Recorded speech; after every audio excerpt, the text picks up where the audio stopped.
WhatsApp people, कैसे हैं आप सब? ठीक ठाक हैं। It's me Hamzain, you are watching H T Rex. Welcome back to the channel. उम्मीद करता हूँ अच्छे होंगे, खैर खैरियत से होंगे, एंजॉय कर रहे होंगे। और हम देखने वाले हैं शिवम त्यागी वर्सेस मुदित अग्रवाल। ये एक पॉलिटिकल डिबेट है, जी न्यूज़ से क्लिप हमने लिया है। और आई होप जो है ना, इसमें कुछ मज़ेदार और मसालेदार और मज़ेदार और स्पाइसी किस्म की डिबेट होगी। तो शिवम त्यागी शक्ल तो एक्स मुस्लिम साहिल जैसी है। बहरहाल वीडियो देखते हैं और फिर बात करेंगे हम कहाँ से कहाँ जा रहे हैं। शुरू करते हैं 3, 2, 1 एंड। साफ तौर से यह संदेश दिया है कि वाद विवाद या प्रतिरोध के बजाय इसकी गहराई में जाना जरूरी है ताकि समाधान का रास्ता ढूंढा जा सके। यानी साफ तौर पर सियासत ना की जाए, यह संदेश प्रधानमंत्री मोदी का है। मुदित अग्रवाल जी, देखिए, प्रधानमंत्री जी की करनी और कथनी में फर्क है। वो कहते कुछ है और करते कुछ और है। सबसे ज्यादा सियासत जो टेरर पे की है वो मोदी जी ने खुद की थी। आपको याद होगा जब मुंबई में अटैक हुए थे और अटैक चल रहा था टेररिस्ट का, और मोदी जी ताज होटल के सामने आके तब यूपीए सरकार को गालियां दे रहे थे।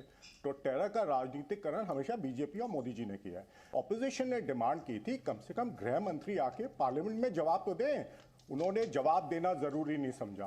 प्रधानमंत्री ने संसद को कॉन्फिडेंस में लेना जरूरी नहीं समझा। संसद के बाहर वो बोलते हैं लेकिन संसद के अंदर नहीं बोलते।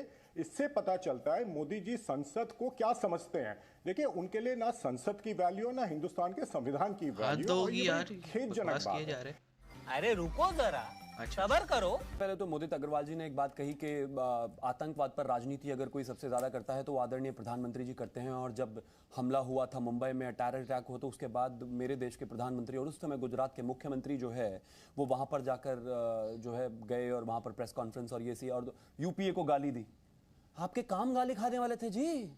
वो जो मुंबई अटैक हुआ था, आपके सरकार के काम गाली खाने वाले थे। मैं तो कहता हूं कम मिली। और ये हम नहीं कह रहे हैं, मैं कहता हूं दुनिया की तमाम किताबें और दुनिया के तमाम लोग कह रहे हैं। ये मान गए, ये खुद ही मान गए। अरे तुम्हारी बात नहीं बोल रहा। मुदित अग्रवाल साहब, आपके बीच में किसी ने नहीं बोला। मैं चाहूंगा आप सभी एक दूसरे का सम्मान करेंगे तो अच्छे से डिबेट हो सकेगी। ठीक है, मैं ये हम नहीं कह रहे हैं। बराक ओबामा ने अपनी किताब में लिखा है भाई कि मुंबई टेरर अटैक्स के बाद जिस तरीके से माहौल था, मनमोहन सिंह फैसला लेने से डर रहे थे और कहीं ना कहीं जिस तरह की चीजें हुई हैं वो चाहते थे कि इस मामले से बचा जाए और हम वापस जो है पाकिस्तान को जवाब ना दिया जाए, वरना हमारे देश में दिक्कत हो सकती है चुनाव के दौरान। क्योंकि वहां पर जो है आतंकवाद को भी खासतौर पर एक विशेष धर्म से जोड़कर तुष्टीकरण के हिसाब से देखा जा रहा था, इसलिए बच रहे थे। आपने पाकिस्तान को जवाब नहीं दिया, आप कुछ नहीं कर पाए, आप चुप बैठे रहे। आपने एयरफोर्स को जिम्मेदारी नहीं दी, उनको फ्री हैंड नहीं दिया। मुझे लगता है कि जनता ने अगर आपको गालियां दी तो पढ़नी चाहिए थी आपको, और पूरे देश का सेंटिमेंट वही था। अब आगे आते हैं, इन्होंने कहा कि मोदी जी दे रहे थे गालियां। बोलने की क्या आदत है? रुकिए ना। चलिए शिवम जी, हाँ, तो मैं तो कहता हूँ पूरा देश दे रहा था, देना चाहिए था। आपके काम थे देने वाले भाई। टॉपिक पे सरकार जो है संवेदनशील नहीं है। कम से कम गृह मंत्री को तो आकर बोलना ही चाहिए था, बिल्कुल बोलना चाहिए था।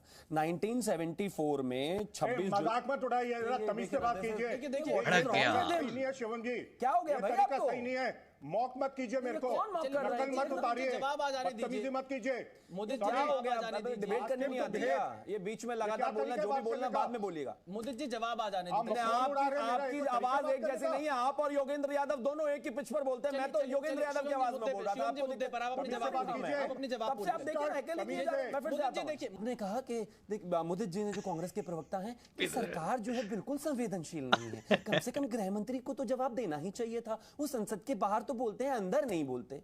ये 26 जुलाई 1974 को सेम इसी तरह की घटना हुई थी। 26 नवंबर 1974 को इसी तरीके से खंजर लेकर एक व्यक्ति संसद में घुस गया था। 11 अप्रैल 1974 को इसी तरीके से घटना हुई थी, 2 लोग अंदर चले गए थे। 9 और 10 जनवरी 1999 में सेम तरह की घटना हुई थी। मुझे बस ये बताइए कि क्या उस समय किसी देश के गृह मंत्री ने जवाब दिया था? नहीं दिया था। क्या किसी प्रधानमंत्री ने आके एड्रेस किया था? नहीं किया था। इसी तरीके से स्पीकर ने इंक्वायरी कंडक्ट कराई और उसके बाद उसको आकर पटल पर रख दिया। यही प्रोसेस अब हो रहा है। तब नहीं थे क्या इस देश में गृह मंत्री, या आज हैं? कमाल बात हो गई। मैं मानता हूं जो एक प्रोसेस है, जो एक प्रोटोकॉल है, उसी के तहत चीजें पहले हुई थी, उसी के तहत चीजें अब हो रही है। विषय ये है कि यहां पर इस तरह की राजनीति ना करी जाए। लेकिन अब इतिहास पढ़ेंगे नहीं, स्थितियां जानेंगे नहीं, बस आकर कुछ भी होता है गृह मंत्री जी को बोलना चाहिए। मैं मानता हूं जिम्मेदारी है कहीं ना कहीं, जिस तरीके से पूरा वो स्टेट है, जिस तरीके से पूरा पार्लियामेंट है, उसके कस्टोडियन जो है ओम बिरला जी हैं, स्पीकर महोदय हैं, उन्होंने कहा। इस पे मैं यही बोलूंगा इस पे मैं यही बोलूंगा कि मुदित अग्रवाल के इस वक्त एक्सप्रेशंस ये हैं, हमको मारो, हमको जिंदा मत छोड़ो मतलब यही फीलिंग होगी यार इस बंदे की, क्योंकि शिवम त्यागी ने बड़े फैक्चुअल होके बात की है। और देखे, जो बंदा फैक्ट्स एंड फिगर पे बात करते हैं मुझे खुशी होती है।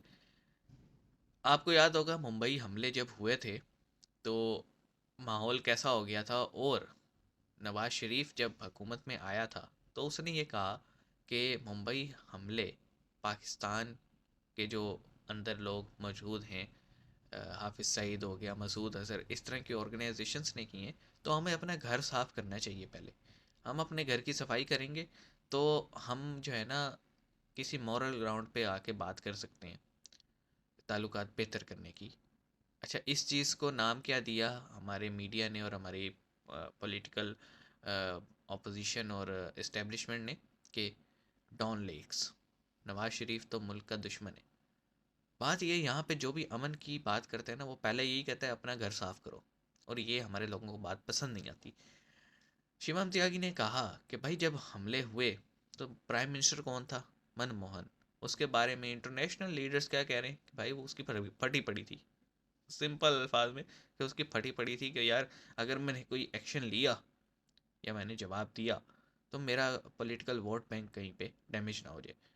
इससे ये भी एक मिलता है कि कांग्रेस ये समझती है कि जो इंडिया के मुस्लिम्स हैं वो पाकिस्तान को फेवर करते हैं। मैं इस चीज़ से एग्री नहीं करता।